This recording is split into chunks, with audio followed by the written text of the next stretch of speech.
to present the inaugural Pardes Prize, it's my pleasure to ask Dr. Mehmet Oz to come up to the podium.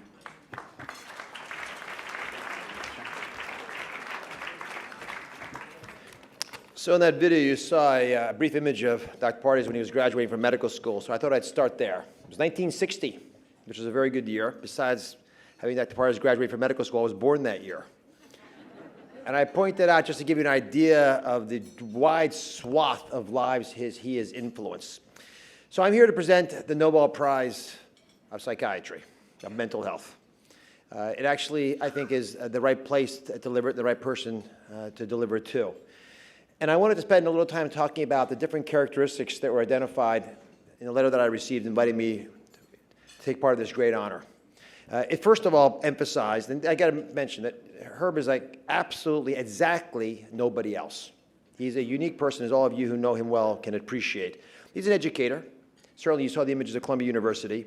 But he didn't just educate and mentor people the way many deans do. He had a firm belief that we couldn't train people in order to deal with the issues that we are currently facing. He didn't want to educate them for his past. He wanted to educate them for their future.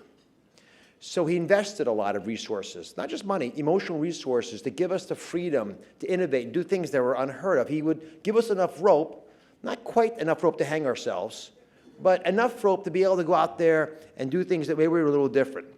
He was a great administrator in every task he's ever sought. And as you noticed, from the federal government through university and academia into the hospital systems that he has been part of building, he's always been able to take them to the top, to the best it could possibly be. But fundamentally, the award I'm giving him is all about being a humanitarian. And that's really what he is. And his inclusiveness, his ability to look at different ideas and address this issue of complementarity. Now, I don't know if you know what complementarity is, but it was a concept that was very commonly discussed among New Age physics gurus in the early part of the last century. And the concept, of course, is you could have two mutually exclusive ideas that were both true. And, you know, they couldn't be true. You couldn't have wave theory and particle theory, but in fact, they were true. And Herb had the unique creative talents to see that was possible. I actually first met him when he started the Complementary Medicine Center at Columbia University, a process that at the time made the front page of USA Today and every other major journal because it was so groundbreaking that an institution would take this task on, and he saw it as a challenge. He saw it as an opportunity to begin to look at the globalization of healthcare.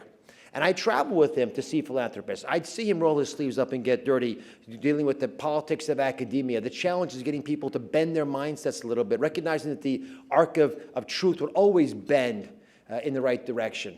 Because history will support the right decisions, even though at the time it may seem not right. And he also articulated beautifully that the reason he felt strongly about this movement of integrative approaches to mental health in particular, but all these other fields of therapy, is because they were not just about mind and body and spirit. They're also about community. That's why you're all here today. That belief in community becomes important. He recognized that when you're kind, and this is how he would lead, it can be heard by the deaf and seen by the blind, that it prevailed throughout. And at its very core, he recognized that where you go for salvation, for solace in your time of pain, is where truth lies. And that's where Herb would look for all these wonderful beauties. And in fact, for him, the goal of truth wasn't just to make you feel better. It was to give you information that empowered you to make a difference.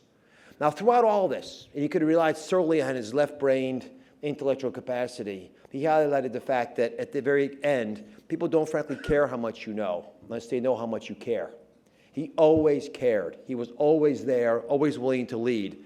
And he didn't just create and lead supporters, he created and led leaders.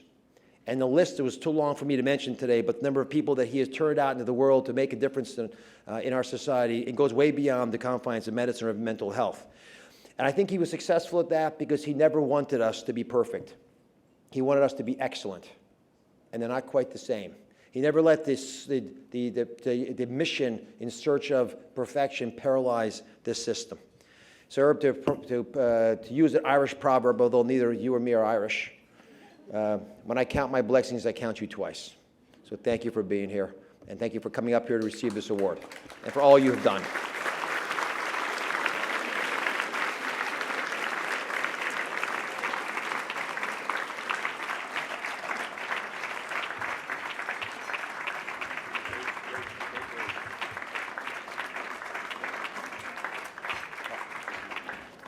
You know, he's given me awards. I've never had the honor of giving him an award. This is the first time, so thank you to the organizers for letting me do this. It's all gold.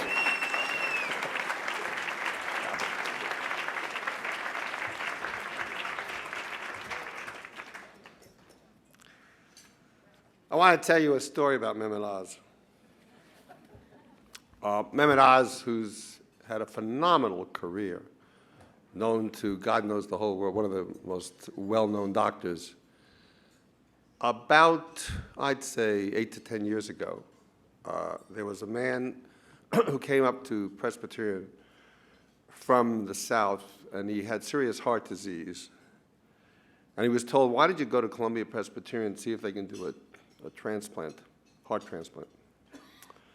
And he was in the hospital for about 8 weeks, and he was deeply frustrated and announced to the people around him that on a Friday, this was, if a heart didn't come this weekend, he was just giving up and going home.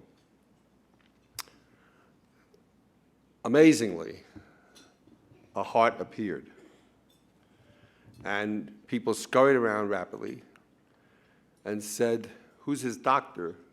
Mehmet Oz. So they said, okay, can we get Mehmet? Well, Mehmet was taking his first vacation day in about 3 months, and they found that he was off with his family and children visiting a few hundred miles away. They called Mehmet. He came, did the procedure, and saved the man's life. That's Mehmet Oz.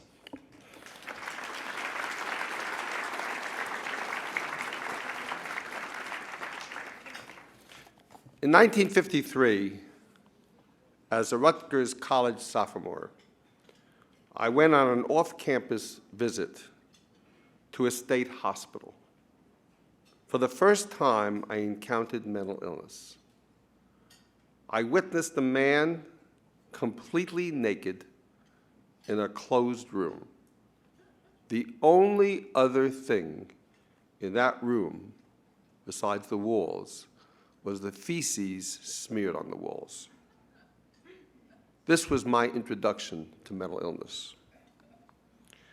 I've had the good fortune and pleasure to work in many, many different kinds of areas of mental health. I did private practice. I ran outpatient departments, inpatient programs, adolescent units, university psychiatry departments, the U.S. Army mental health clinics, the National Institute of Mental Health. Mental illness is as complicated a problem as this society faces. In 1985, after having been appointed president of the Scientific Council of what was then called NARCED, today is called the Brain and Behavior Research Foundation, BBRF, I also came to Columbia University to assume position as chairman of the Department of Psychiatry. I decided to put on a conference in which I wanted people who do research, people who are in the field of mental health science, to talk to everybody, patients, family, health professionals, in plain English, not in technological terms which usually put people to sleep, but really to explain to them what they were doing. This was held on a Saturday morning. It was rainy and cold. I thought, my God, what kind of attendance would we receive? And we received the attendance of over 700 people.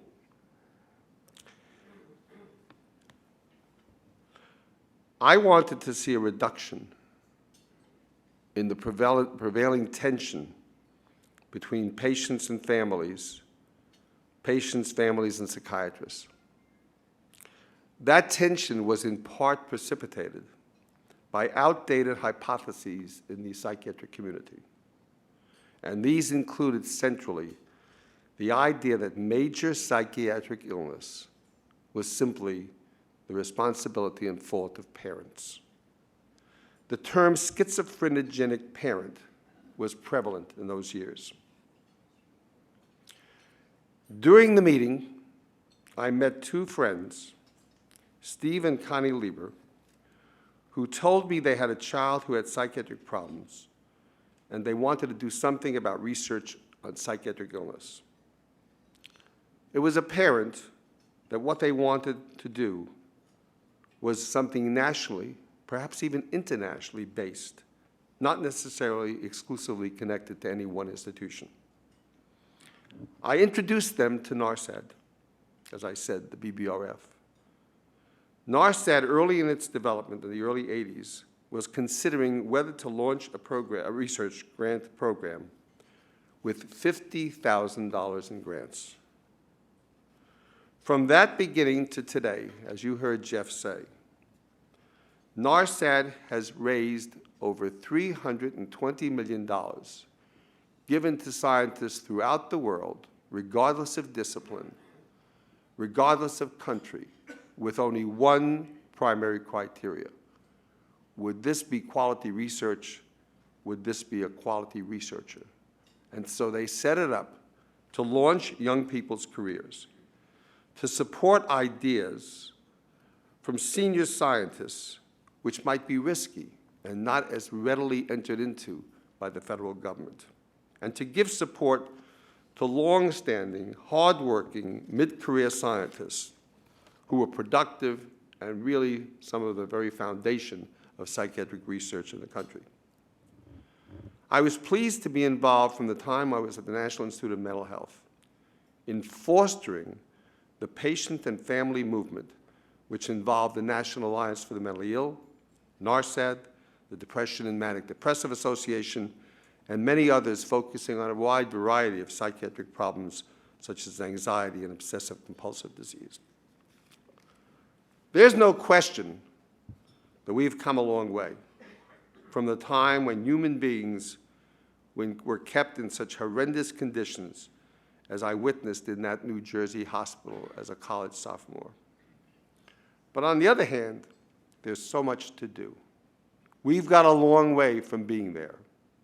The phenomenon of prisons in states throughout this country thronged with psychiatric patients. The standing line is that the biggest hospital in the United States for psychiatry is the Los Angeles jail. You could have said the Miami jail, you could have said many other jails.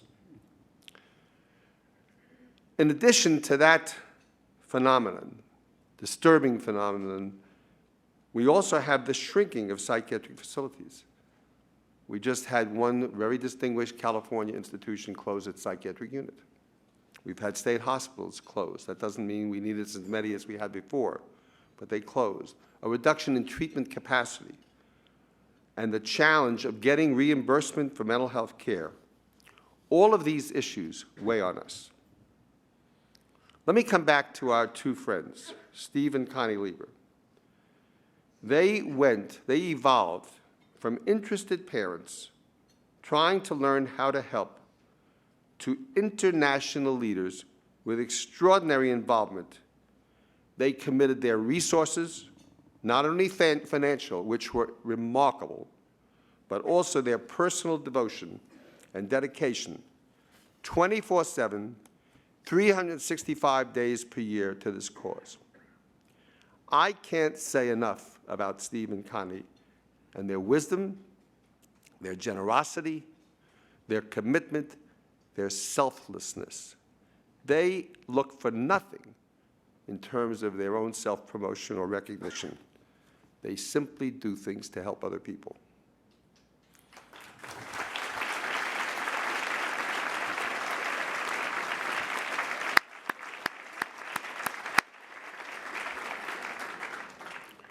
How can you think of any more remarkable friends with whom to partner? And we've enjoyed a great ride with a marvelous board on the BBRF. Scientists all over the world who appreciate the fact that we're here to help them launch their careers and support their research. The BBRF, the former NARSAD, is the most congenial organization I've ever encountered. It focuses on understanding researchers and their needs, and to establishing a general feeling of collaboration between the families and the medical professions who are in the research and clinical psychiatric community. NARCET or BBRF produces so much.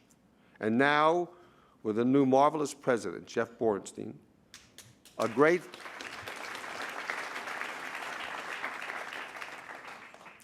staff, a great board, and a great scientific council, we are a marvelous team.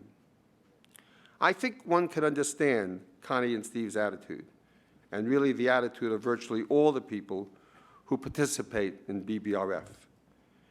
They want to help. You will find that BBRF, person after person, in whatever capacity, from whatever constituency, working to conquer psychiatric illness for reasons that are often personal. Let me take you back some years to a time when a man named Mogen Scow, maybe not known to everybody in this room, who had been the single person most responsible for establishing lithium as a valuable mental health treatment. He came to Rockefeller University and spoke in front of an enormous crowd. He had won the Lasker Award. And Patty Duke, the actress, who had suffered, but on the other hand had benefited by lithium, praised him. Dr. Mogen Scow went back to the podium after she did that and broke into tears and stated that a close relative had psychiatric illness, and that had stimulated him to take up a psychiatric research career. There are so many people in this room to thank and appreciate. It's impossible for me to do that. I have a marvelous family here. 3 sons, Stephen, Lawrence, James, with my 3 daughter-in-laws, Claude, Abby, and Pam. I'm not sure where they are, but maybe they could stand. Where are you guys?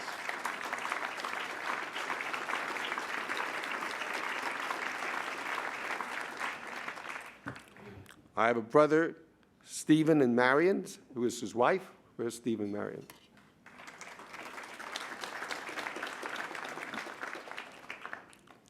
Richard Sampson, my nephew, and his husband, Howard. Where are you guys?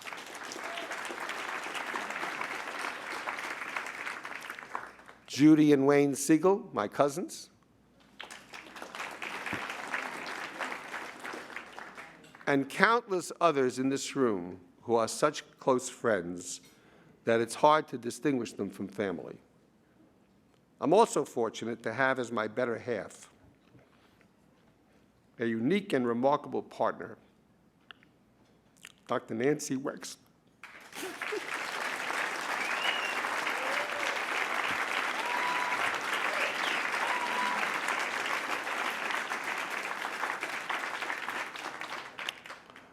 This is a hero, an international leader, the international leader in the fight to conquer Huntington's disease. We all have a tough road ahead, as we've had for a long time. Psychiatric illness appears to be increasing in prevalence. When we do surveys, we find increasing numbers of people who have psychiatric illness in all kinds of communities, as we did in the New York Presbyterian Hospital area. The good news is that we have newer and greater techniques. We have genomics. We have extraordinary aggregation of data, clinical material, pardon the expression, to help us do the research. Stem cell research, imaging, and it goes on. And many, many people all over the world, as you'll see when we give the awards out a little later, who are fighting this illness. I want to thank everybody in this room for what you do. We're talking about helping people in this country and throughout the world. The WHO says that psychiatric illnesses are one of the largest factor in creating interference with people's daily lives. It ranks right there with heart disease. We've had progress, but we feel badly that the progress has not been great enough. But our intention is to keep fighting until we find the treatment and resources for psychiatric patients to be at a point where it's equal to the nature of treatment and financial support that other non-psychiatric illnesses receive. and further, that we develop treatments that provide the most profound relief from psychiatric symptoms and all the dysfunction that psychiatric illness causes. You are all marvelous. I want to thank you and just say, let's keep going forward. Thank you very much.